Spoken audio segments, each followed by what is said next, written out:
2 minute के लिए समझ लीजिए सब लोग। क्वालिटी फैक्टर की बात हम तभी कर सकते हैं जब सर्किट में रेजोनेंस हो रहा हो, और क्वालिटी फैक्टर होता है या तो वोल्टेज अक्रॉस कैपेसिटर या voltage across inductor divided by voltage across register. तो आप इसकी वैल्यू रख दो, ये रेजिस्टेंस हो गया, ये करंट हो गया, ये करंट हो गया, करंट से करंट कट गया, तो ये सारी बातें आ जाएंगी। तो ये आपका क्वालिटी फैक्टर का फंडा बन जाएगा। तो समझो quality factor directly dependent, directly क्या करती है, क्वालिटी फैक्टर रेजोनेंस को प्रोड्यूस करता है, रेजोनेंस को बताता है क्वालिटी फैक्टर। तो क्वालिटी फैक्टर की और क्या क्या बातें हो सकती हैं, क्या क्या हम जानते हैं क्वालिटी फैक्टर के बारे में। तो ये जिसको भी रटना नहीं है, मत रटने की जरूरत नहीं है। क्वालिटी फैक्टर आपने कहा था कि sir omega L by R होता है, तो ओमेगा क्या हो जाएगा यहाँ पे बेटा, रेजोनेंट फ्रीक्वेंसी। ओमेगा की वैल्यू रखो 1/√LC divided by L upon R, क्या आएगा बेटे,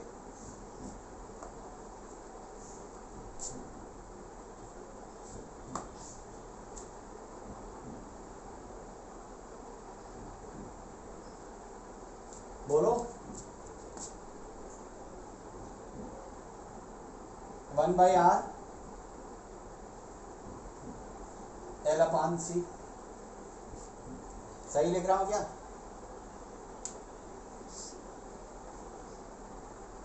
बोलो रे।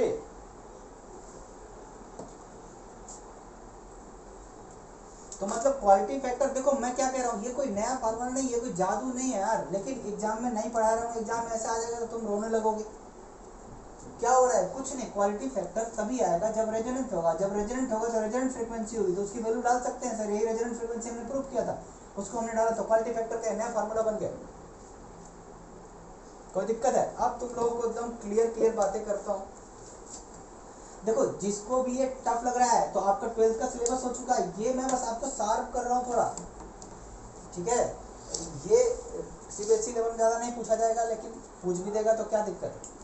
अब देखो ये जो आपकी ग्राफ है, ध्यान दीजिएगा जरा, जो ग्राफ उस दिन मैंने बताया था रेजोनेंस का, थोड़ा सा उसको और ग्राफ को अच्छा करूँगा तो आपको समझ में आएगी कहानी वो ग्राफ किसका है। आप जानते हो गाइस, जब भी हम पढ़ाई करते हैं तो क्या देखते हैं, एलसीआर सर्किट में, ये सब सर्किट में क्या निकालते हैं अपन, करंट निकालते हैं। देखो लॉजिकल बात कर रहे हैं, करंट निकालते थे, तो आउटपुट क्या था बेटा, इस पूरे चैप्टर में क्या था, आउटपुट था सर करंट।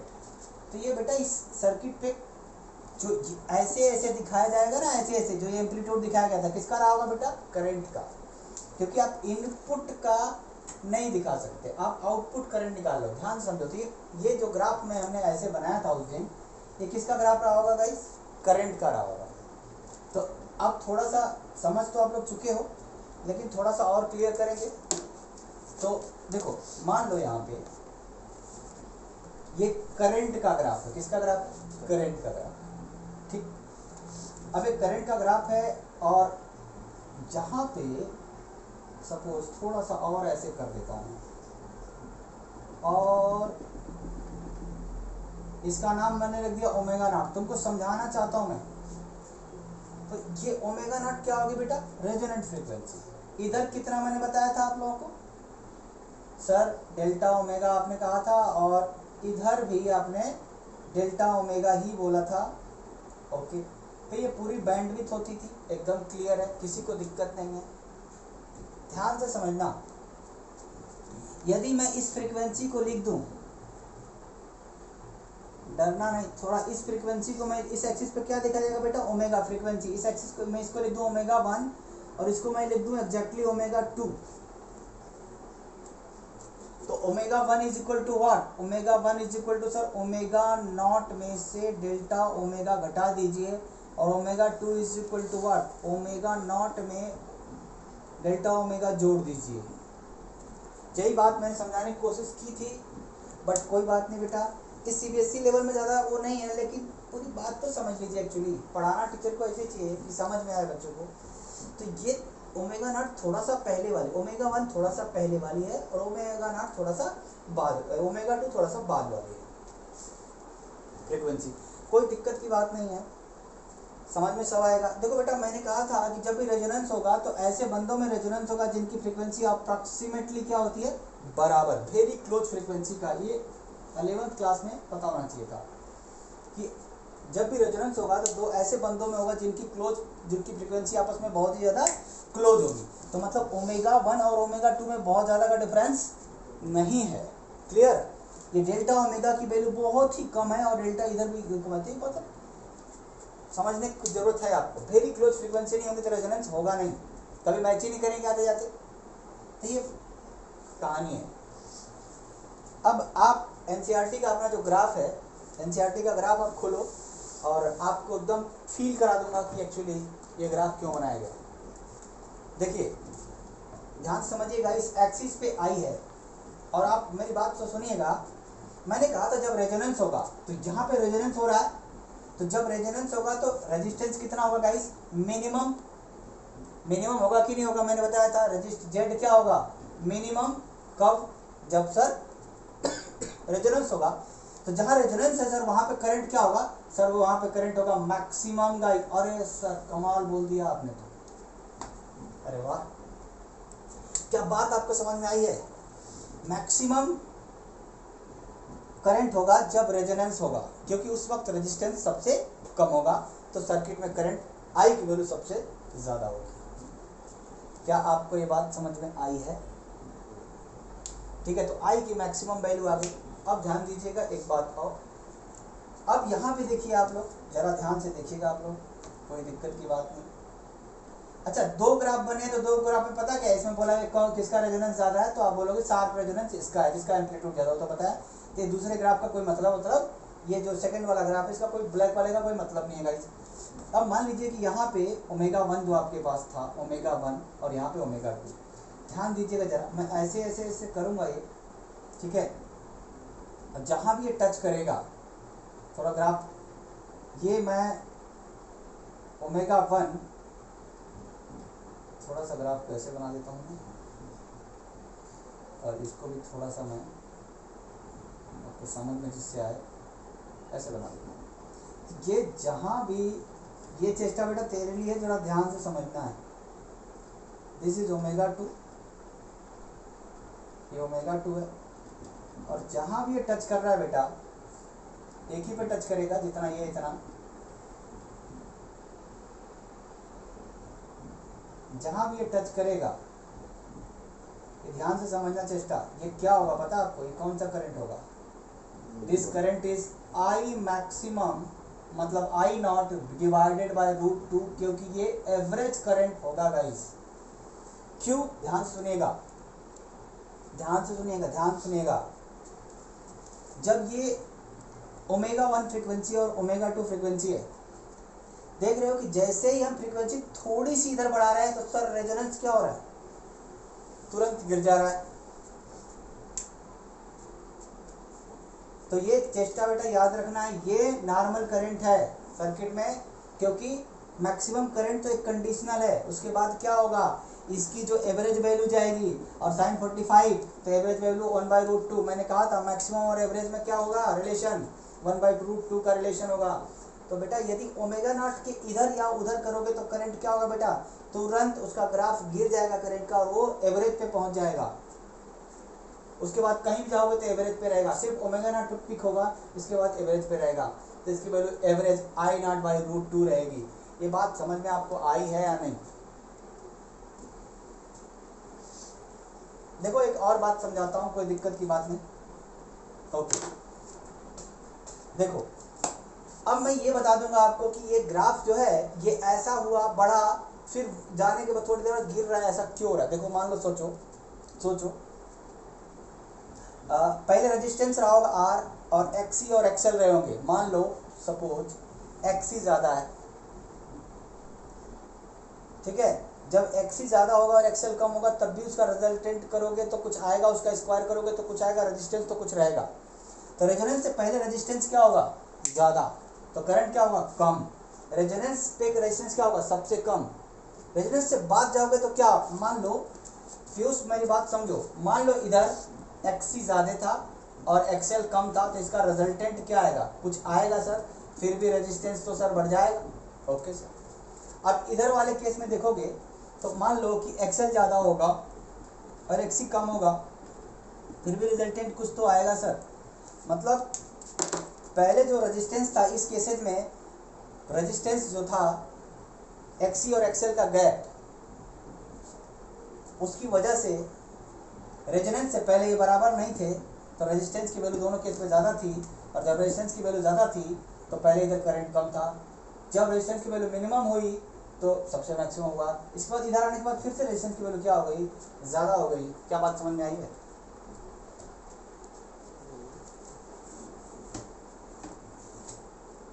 ठीक है। अब मैं एक आपको प्रूफ बता देता हूँ एनालिटिकल मेथड से, omega L by R quality factor का प्रूफ कैसे करना है वो मैं आपको दिखाता हूँ। ठीक है, ओके।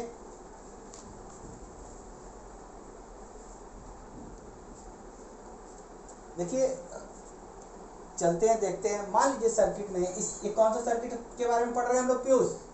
बेटा एलसीआर सर्किट, क्योंकि रेजोनेंस वहीं हो सकता है। ये बात ध्यान रखनी है, ऐसे हवे में नहीं चले जाना कुछ भी। बताओ इस सर्किट के अक्रॉस करंट क्या होगा सर? V अपान आई। ध्यान दीजिए चेष्टा, V अपान आई करंट, अरे रेजिस्टेंस क्या होगा? V अपान आई। या आप कह दो करंट क्या होगा सर? V upon R. होगा कि नहीं पीयूष? बता, होगा कि नहीं? लेकिन इसका जो R होगा इस सर्किट का वो क्या होगा? Z।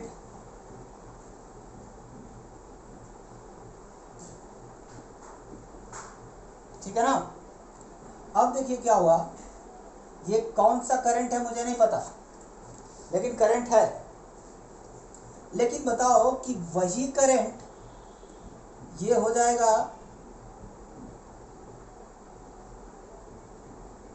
ये मान लीजिए ये है अपने पास रेजोनेंस का करंट, और इसका एवरेज लो तो 1/√2 आएगा कि नहीं? जल्दी बताओ, ये चीज समझनी है चेष्टा बेटा। बताओ मेरे को सर्किट में करंट कितना सर? V/Z, क्योंकि LCR सर्किट है साहब। जब रेजोनेंस हुआ होगा तो करंट कितना? V/R करूंगा तो क्या आएगा? मैक्सिमम करंट आएगा। लेकिन मेरे को एक कौन सा करंट रहेगा चेष्टा? ये रहा हुआ एवरेज करंट। तो एवरेज करंट को सर एवरेज करंट से ही इक्वेट करना पड़ेगा। ये बात किसी को, इस टीचर को नहीं समझ में आ रही है कि ये क्या हो रहा है सर? ये V/Z तो V/R का √2 कहाँ से आ रहा है, इसको समझने की कोशिश करो। मैं सीधा बता रहा हूँ, जब मैं स्टूडेंट था मेरे को नहीं समझ में आया था। समझने की कोशिश करो, क्योंकि जो इसमें घुसेगा नहीं उसको नहीं समझ में आएगा। अब ये CBSE की बात पढ़ा रहा हूँ, जरा भूल जाओ ये सब चीज़ें, तुम बहुत बकवास कर लिए। करंट क्या होगा सर्किट में सर? V/Z, क्योंकि ये है LCR सर्किट। और जब रेजोनेंस होगा तो करंट क्या होगा सर? V/R करोगे तो मैक्सिमम करंट आएगा। लेकिन ये कौन सा करंट है? सिंपल, जो V/Z होता है कौन सा करंट होता है? Average current. तो इधर भी एवरेज करने के लिए मुझे √2 से डिवाइड करना चाहिए कि नहीं करना चाहिए? भाभी बोला कि नहीं बोला? चेष्टा, क्या बात आपको समझ में आई है? पीयूष बता बेटा, कोई दिक्कत?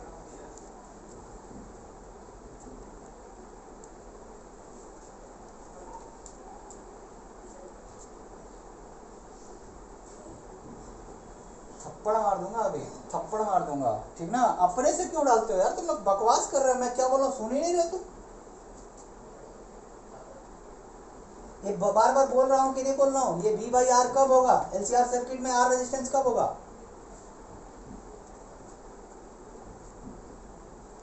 तो फिर क्वेश्चन कहाँ से बना? नशे में चल रहे हो? छोड़ दो अब एक्सेल और आर को। ये है total current of LCR circuit, that is this average current. और ये तब का करंट है, ये V/R कब का बेटा? जब रेजोनेंस हो रहा होगा। लेकिन सर इधर सिंपल जो करंट आप निकालते हो वो एवरेज करंट आता है, और एवरेज करंट को एवरेज से ही इक्वेट कर सकते हो, मैक्सिमम से इक्वेट नहीं कर सकते हो। बात समझ में आई कि नहीं आई? आई क्या? बस आ गई तो फिर सावधान रहे। अब हम लोग करते हैं, ध्यान दीजिएगा, कोई दिक्कत की बात नहीं। अरे भैया किसी को अक्षित किसी को दिक्कत है बेटा बताओ मेरे को। यहाँ से मैं शुरू कर रहा हूँ कहानी अपनी। ओके बेटा। विभू विभू विभू बेटा ये है आपका क्वालिटी फैक्टर का प्रूफ लेके चल रहा हूँ मैं, कोई दिक्कत नहीं। सर्किट एलसीआर सर्किट होगा तो total potential divided by total resistance, that is called total current, normal current. और बेटा यहाँ नॉट नहीं लिखा हूँ तो कौन सा करंट है? एवरेज करंट है। और यदि मैं कह दूं कि आई नॉट तो हो जाएगा V naught V divided by R, क्योंकि R is the minimum current. लेकिन हमको क्या करना है? सिंपल करंट बदलना है, तो इसको √2 से डिवाइड करूंगा तो यहाँ भी √2 से डिवाइड होगा। तो अब मैं लिखने जा रहा हूँ, आप लोग ध्यान दीजिएगा, क्योंकि यहाँ से एनसीईआरटी लिखती है डायरेक्ट और लोगों को समझ में नहीं आता हो क्या रहा है। V by Z is equal to V by R√2, काट दिया, क्या आया? Z is equal to R√2। इसकी वैल्यू लिखा R स्क्वायर प्लस जेड की वैल्यू क्या होती है? बेबू देखता जा वरना मारूंगा पटक के। XC माइनस XL का whole square is equal to R√2। Squaring both side, ये रूट चला है यहाँ पे, स्क्वायरिंग बोथ साइड करोगे तो ये आएगा R square plus XC minus XL का होल स्क्वायर 2R।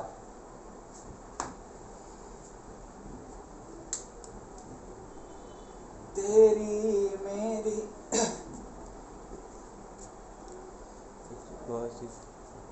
हाँ 2R स्क्वायर कर लो बेटा। स्क्वायर किया आपने बोथ साइड, कोई दिक्कत की बात नहीं। 2R स्क्वायर आया है,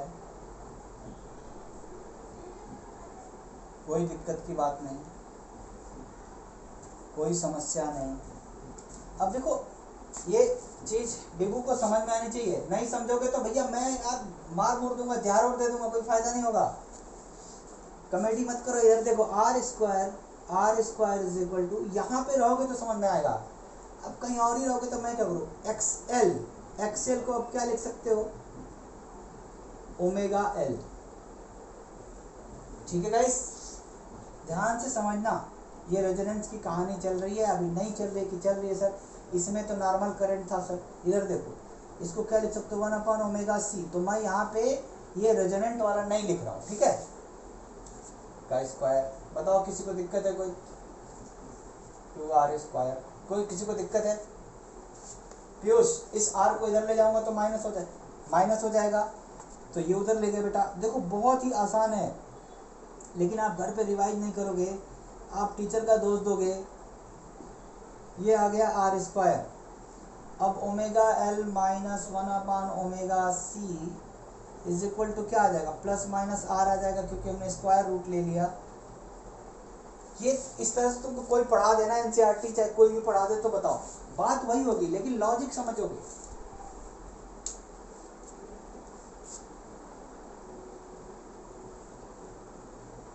जिंदगी की राहों में गम जो गम के मेले हैं, एक में भी तन्हा थे।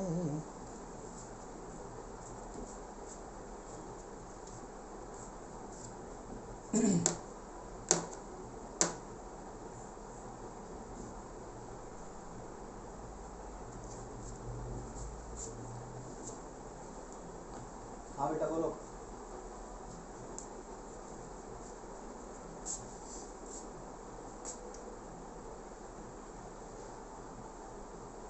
सो रहे थे क्या?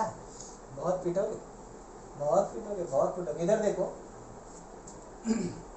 चीजों को ना सुनिए, नहीं तो मजा नहीं आएगा। अब एलसीआर सर्किट में करंट क्या होता है बताओ?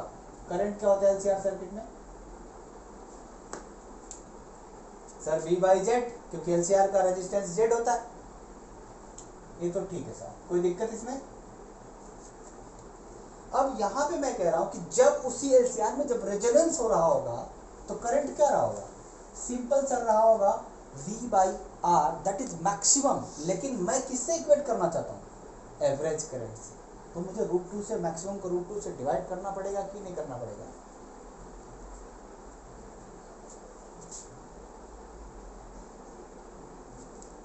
अपने दिमाग में कुछ बना के चलोगे तो नहीं चलेगा, नहीं चलेगी बात। आप मेरे साथ बात करो, चेष्टा बोलो। एलसीआर सर्किट में करंट क्या होना चाहिए?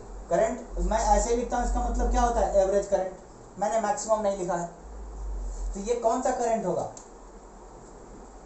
Sir, V by Z is average current. और उसी सर्किट में जब रेजोनेंस हो रहा होगा, ध्यान से सुनिए मेरी बात, जब रेजोनेंस हो रहा होगा तो करंट क्या रहा होगा सर, मैक्सिमम करंट रहा होगा।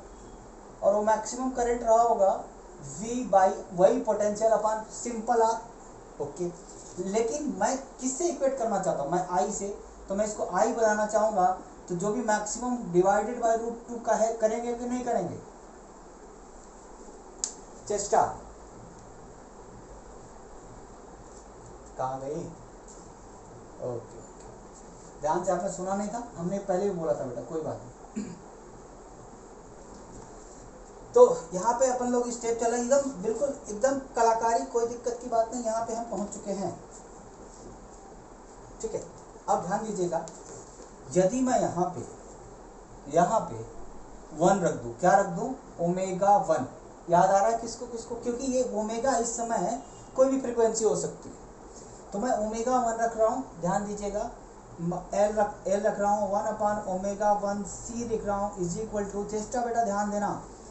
अब ये दिक्कत ये है कि ओमेगा 1 पहले वाली फ्रीक्वेंसी से रेजोनेट से, तो यहाँ पे हम माइनस आर लेंगे, और दूसरी में जब हम खोलेंगे ओमेगा 2 एल माइनस ओमेगा 2 सी करेंगे, तो हमको लेना चाहिए प्लस, 2 रूट होंगे ना इसके, क्या समझ में आ रही है? इक्वेशन 1 एंड इक्वेशन 2 समझ में आ रही है? समझना भाई पीयूष, नहीं तो मरोगे यहाँ पे कोई बताएगा नहीं, एनसीईआरटी भी तेरे को मरवा देगी, फिर तो रोएगा, मैं नहीं जानता कुछ भी।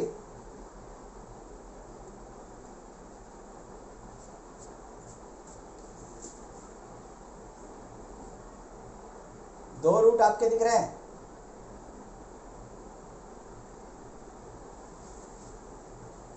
और ओमेगा 1 को क्या लिखते हैं गाइस? ओमेगा नॉट, हाँ ओमेगा 1 को लिख सकते हैं omega naught minus delta omega, लिख सकते हैं ना, बोलवे?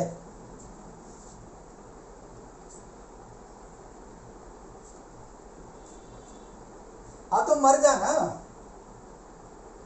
मर जा, कोई जरूरत नहीं है, ले सकते हैं, नशे में चल रहा है। मैंने बोला ओमेगा 1 पहले की फ्रीक्वेंसी, इसलिए उसको माइनस लेना पड़ेगा, ओमेगा उससे पहले की है, और बाद वाली को प्लस लेना पड़ेगा। ले सकते हैं, मर भी तो सकते हैं, सुन नहीं रहा प्रॉपर, ठीक है? तो आपकी एनसीईआरटी में आप खोल के देख सकते हो, किसी को प्लस किसी को माइनस लो, मुझे कोई जरूरत नहीं, या प्लस माइनस एक ही साथ ले लो, या आप माइनस को लो ही मत, सिर्फ प्लस वाले को ले लो तो भी आ जाएगा, मुझे कोई दिक्कत नहीं। लेकिन मैं तुमको जो फील कराना चाहता हूँ, वो कहना चाहता हूँ कि ये 2 रूट होंगे इसके, एक प्लस और एक माइनस, तो कब माइनस होगा कब प्लस होगा वो चीज़ देखना पड़ेगा तुमको। क्यों देखना पड़ेगा? क्योंकि देखोगे ध्यान से, तो एक बार आएगा एक्सेल में से एक्सी को घटाओगे, और जब ये ज़्यादा होगा और ये कम होगा, ये ज़्यादा होगा और ये कम होगा, तो माइनस में रेजिस्टेंस आ जाएगा। ये लॉजिक समझो ना।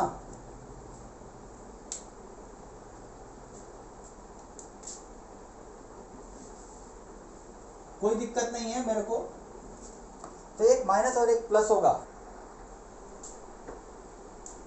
पीयूष, अब बेटा दो हमारे पास इक्वेशन आ गई, आपको क्लियर है ना? तो हम क्या करेंगे, जो माइनस आर वाली इक्वेशन उसको हटा देंगे हम, और उसी से काम चल जाएगा अपना। तो ये इक्वेशन मैं हटा रहा हूँ, आप लोग समझिएगा ध्यान से, ये इक्वेशन का अपने को ज़रूरत नहीं है। एनसीईआरटी कहते हैं सर प्लस वाली ले लो, कोई बात नहीं, रिजल्ट आएगा। यहाँ तक तो क्लियर है सबको? अब यहाँ पे माइनस का कैसे आएगा, समझ में आया? विभू को समझ में आ रहा है? मैं बता रहा हूँ लॉजिक की, माइनस वाला क्यों नहीं लिया हमने। हाँ, एनसीईआरटी तो बात ही नहीं करे, एनसीईआरटी सीधा इसको लिख के निकल रही है, इसलिए एनसीईआरटी में तुम्हें पल्ले नहीं पड़ेगा ये सब माइनस आर प्लस आर। देखो यही से बात आई, इसको उठाएंगे तो क्या आएगा, ओमेगा 2 को क्या लिखोगे तुम, omega not plus delta omega, अच्छा sir, into L minus 1 upon omega not plus delta omega, क्योंकि ओमेगा 2 की वैल्यू क्या थी सबको पता है ना, अरे पीयूष बताओ मेरे को, बीबू ने कहा अभी 2 मिनट बाद सर ये ओमेगा 2 कहाँ से आ गया सर ये? ओके अभी लिखा था। क्या तबीयत ठीक नहीं क्या तेरी बीबू? तू तो गया बेटा। सब चीज खराब हो गई है। अच्छा बेटा चलिए अब ध्यान दीजिए जरा, बिल्कुल एनसीईआरटी का स्टेप है, कोई दिक्कत की बात नहीं। मैं कहना चाहता हूँ कि मैं इधर से यदि ओमेगा नॉट को कॉमन लूँ तो बनेगा 1 plus delta omega divided by omega not, और एल को भी ले लेंगे इधर। बिल्कुल एनसीईआरटी का स्टेप है, मुझे कोई दिक्कत नहीं है। This is omega naught. और यहाँ पे देखो कोई दिक्कत नहीं होनी चाहिए आपको, यहाँ भी ओमेगा नॉट कॉमन ले लेंगे हम, तो वो ओमेगा नॉट सी आ गया 1 plus delta omega divided by omega nought is equal to R. दिख रहा होगा शायद, देख लो पीयूष हमने क्या किया, बाद में रोना नहीं। ये एनसीईआरटी कर रही है गाइस, इसके अलावा यदि कहोगे कि सर इससे सस्ता बता दो तो सस्ता बता दूंगा, लेकिन ये एनसीईआरटी की स्टेप्स है। छूट गया क्या? ठीक है आगे बढ़ो, मैं कोई दिक्कत नहीं, ध्यान दीजिए। और मजा आ जाए तो बता दीजिएगा आप मेरे को, लेकिन यार समझोगे नहीं तो यार बेटा कैसे होगा यार, एक बार घर पे रिवाइज करना पड़ेगा। देखो ये 1 by omega naught C, 1 by omega naught C, समझ में आ रही बात? तो 1 बाई ओमेगा नॉट सी को हम क्या लिख सकते हैं पता है आपको? नहीं सर, देखो sir actually 1 by omega naught C, तो ओमेगा नॉट की वैल्यू क्या? 1 by omega naught C square तो नहीं है कहीं? ओके ठीक है, तो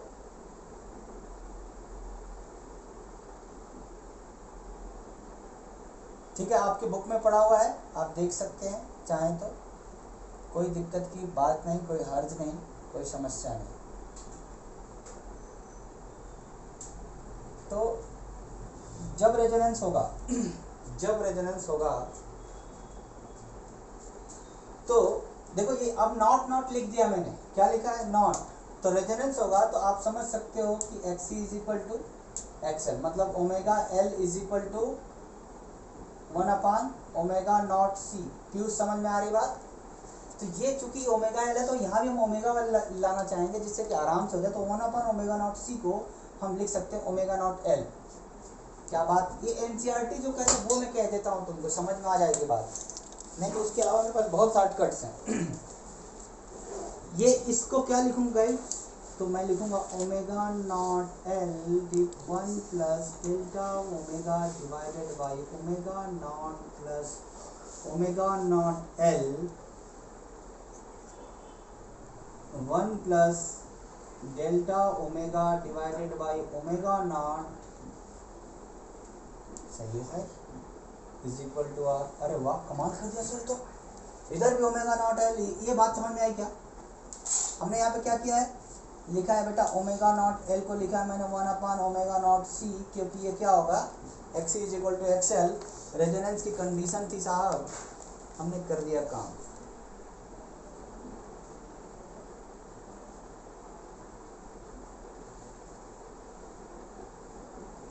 यदि कि किसी भी बच्चे को नहीं समझ में तो बताओ मेरे को बेटा, क्योंकि यार मैं एनसीईआरटी फॉलो नहीं करूँगा तो फिर गड़बड़ हो जाएगा। मैं इसको शॉर्टकट में भी कर सकता था 2 लाइन में, लेकिन आपकी देखो ये क्या करेंगे हम, ध्यान दीजिएगा जरा। ये देखो माइनस था, ये हम प्लस लिखते आ रहे हैं, माइनस था ना हर जगह रे, प्लस है प्लस वाली इक्वेशन। चलो ठीक है प्लस था, कोई बात भी नहीं, प्लस कर दो। ठीक ओके नो प्रॉब्लम। सबको समझ में आ गई यहाँ तक बात? पीयूष बोल आगे बढ़ो। तो ऊपर वाली लाइन में प्लस होगा, सबसे ऊपर वाली लाइन में हर जगह तो प्लस है, माइनस है यहाँ पे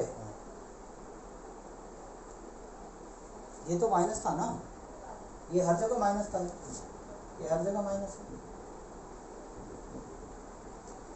अरे ऊपर के स्टेप में देखो ना, 2 स्टेप पहले क्या है, अच्छा नशे में रहते हो तुम लोग। अब मैं लिखने जा रहा हूँ, जिसको समझ में आया ठीक, नहीं समझ में आया ठीक। देखिए यहाँ पे क्या है, ये क्वांटिटी, ये ब्रैकेट में जो ऊपर लेके जाऊंगा,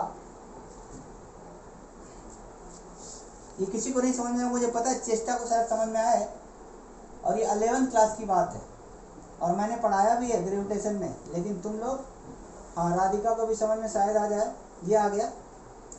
और ये क्वांटिटी जो है हमारे पास, तो ये मैंने लिख दिया था, तो अब मैं ये नहीं लिख रहा हूँ, हटा रहा हूँ उसको।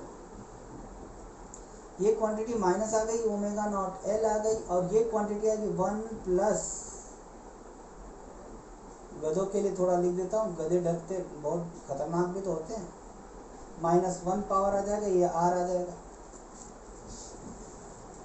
अब ये -1 जो पावर होता है, जब क्वांटिटी बहुत छोटी हो तो delta omega is very small. मैंने अभी कहा था कि ये बहुत कम है, सबको बात समझ में आ रही है। तो ये जब क्वांटिटी बहुत छोटी हो तो पावर उसके सामने आ जाता है, ये बाइनोमियल अप्रॉक्सीमेशन होता है, ग्रेविटेशन में आता है। ग्रेविटेशन में जब आप यूज करते हो जी एम हाइट के कारण, ये आ गया ओमेगा नॉट, जिसको नहीं याद है कोई डरने की जरूरत नहीं, this is only binomial approximation, power comes उसके साथ आ जाता है, जो क्वांटिटी बहुत स्मॉल होती है।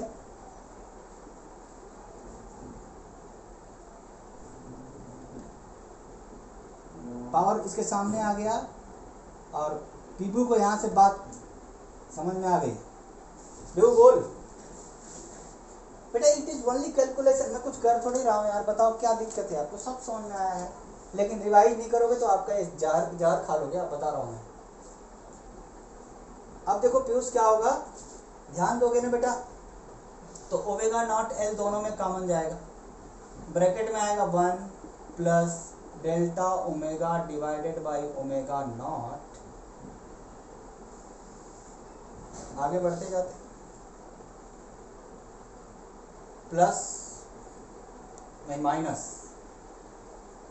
1 plus delta omega divide by omega nought is equal to R. ये 1 से 1 कट जाएगा, समझ में आ रही है बात, समझ में आ रहा है पीयूष?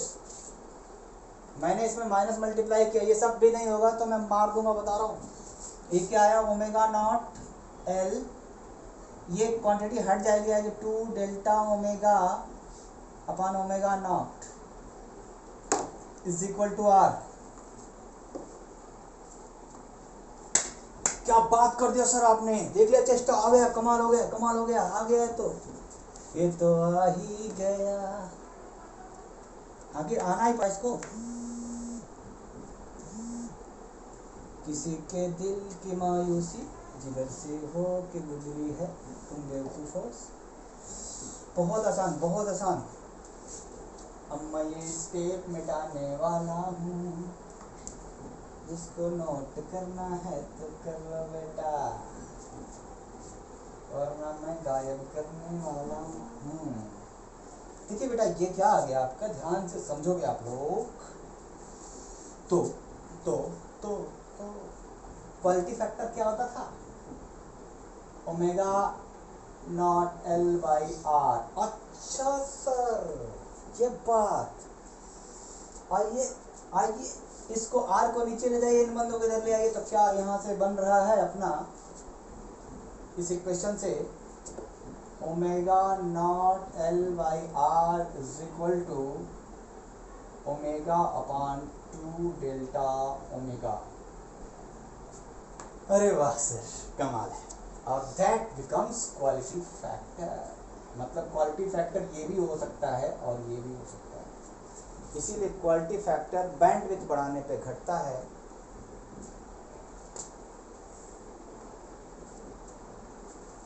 तेरे